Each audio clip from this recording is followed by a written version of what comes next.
Hey guys, Sam here at NA Studios. Today we're looking at snare drums, how we can mix them using Slate Trigger 2 and take them from sounding like this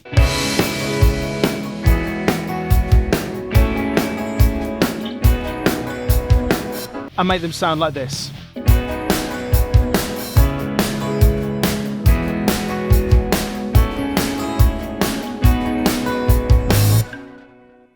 So for those of you who don't know, Slate Trigger 2 is a way of sample replacing, sample augmenting drums with samples. We can add any kind of samples to our drums. We can add them to rack toms, floor toms, kick drums. In this case, we're doing it to snare drums. We can do it with room samples, with dry samples, bottom snare, anything we want, and make them sound more or less any way we want because it's nice and natural. I'm going to show you a few ways of doing this now. We're going to be using the raw microphone, a bottom microphone, which is going to be some samples, a normal trigger, some top snares, and then some room samples as well, and that's the interesting one. So let's dive right in. Let's take a look at what we've got on the regular snare. So I've just got some processing going on here. This is just from Virtual Mix Rack, also from Slate Trigger. So let's take a listen to this on its own.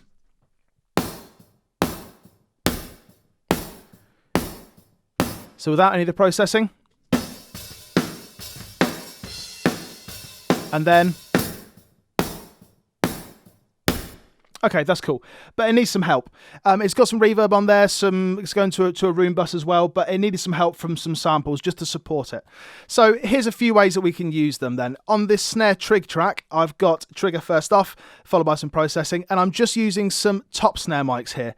Now, number one, the best thing to do for snare samples is to blend them. You find two samples that you like the sounds of, one that has got a certain characteristic, another that has got some other characteristics, and you blend them together. So first off, this Keplinger sounds like this. Nice and splatty. And then this Snare 18, which comes with the Slate Trigger stuff.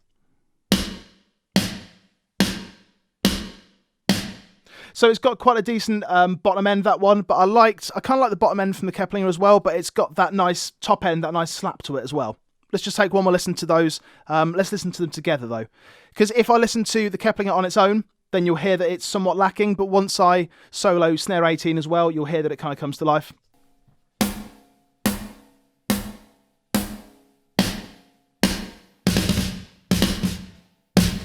So together, they are really effective. Layering samples is going to be your number one port of call if you're trying to get a nice thick sound. And there's a few ways we can go through the settings here that we can get the most out of it. I've done these in a fairly routine way. I'm not doing anything crazy with these. I'm adjusting the details so that I get every hit. I've not adjusted the retrigger or the sensitivity. I find the default settings are 9 times out of 10, they're going to be somewhere in the region of what you want. The interesting stuff comes when we go to the snare bottom and the room microphones. Now let's take a look at the snare bottom first, because when I'm compressing a snare drum, I like to have the attack so that it's letting the initial transient come through. Let's take a listen to this with the distressor on. You'll be able to see how much it's compressing.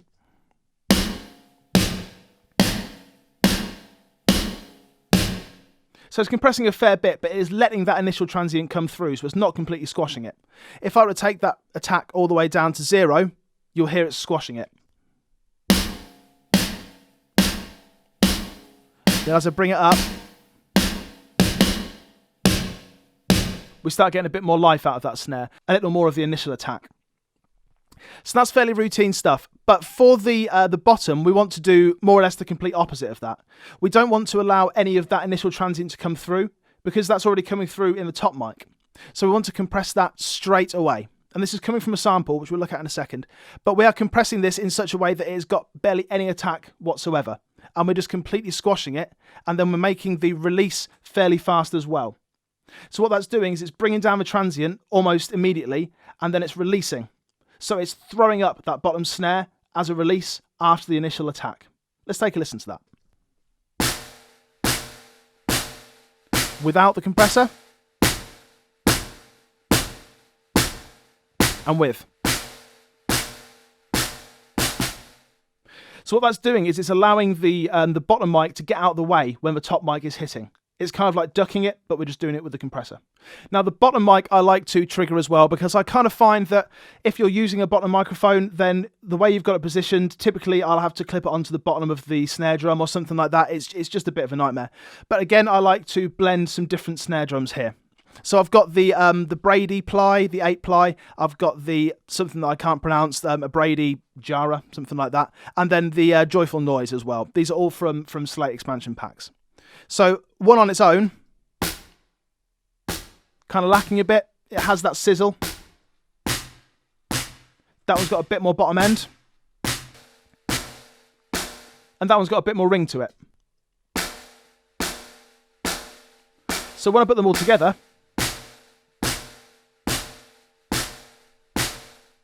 we get something really nice. It's greater than the sum of its parts. Always when you're augmenting with samples, 9 times out of 10, I'm going to be blending different sounds because I don't necessarily get what I want just from one. Now moving on to the room mics here then, this is where the interesting stuff comes into play because I'm not using this in the traditional way that you would have a room mic. Let's take a listen to it.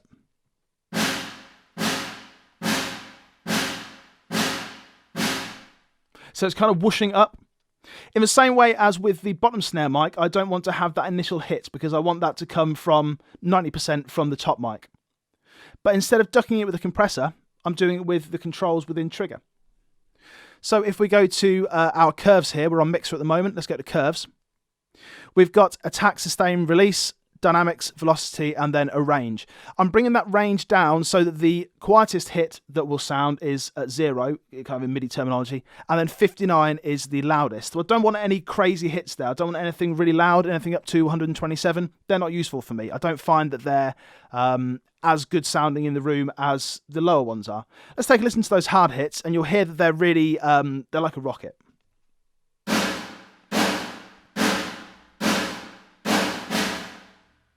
But as I bring it down, bring that range down to around there. Do you hear as I go from mid-60s down to 50s, it loses that real rocket sound, that real explosion. Let's hear it again. Quite hard hits. Just there. It just starts coming down. It just starts getting a little bit softer, and that is what I want. But most importantly is the attack control. I don't want the initial hit on the snare. I just want the tail of it in the same way as I did the bottom snare. Let's take a listen if this attack was all the way down to 0, so it would sound straight away.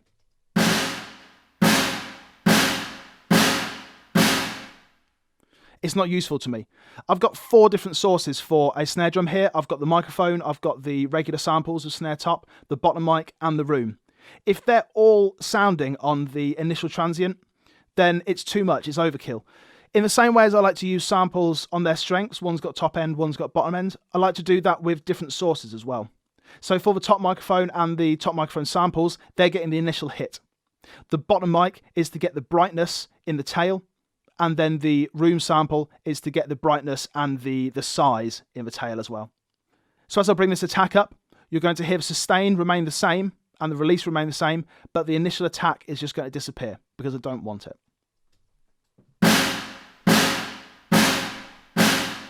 Just around there.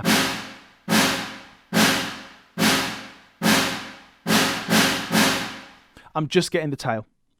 So when we're mixing like this, we are splitting stuff out into different channels, and we are making sure that we're not just processing them exactly the same. I could easily just go on my snare regular trigger track and load in a load more samples in here.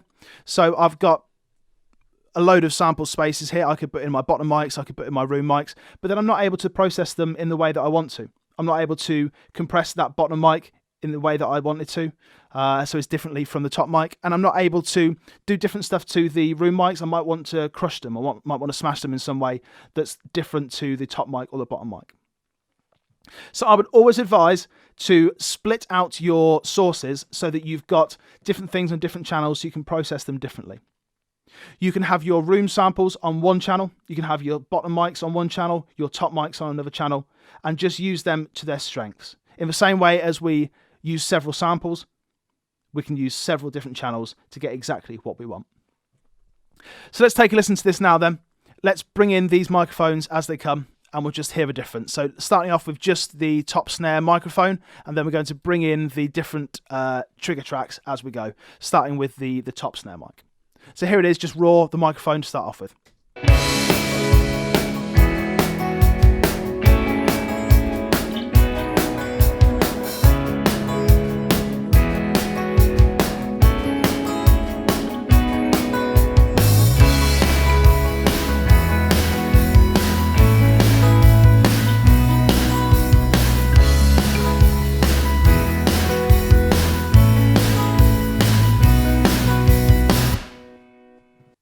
So just a quick tip there on how to use Trigger on separate tracks. I never like to put all the samples in one plugin. That's not useful for me. I like to split them out, and then I can process them all entirely differently and get the most out of my snare drum track.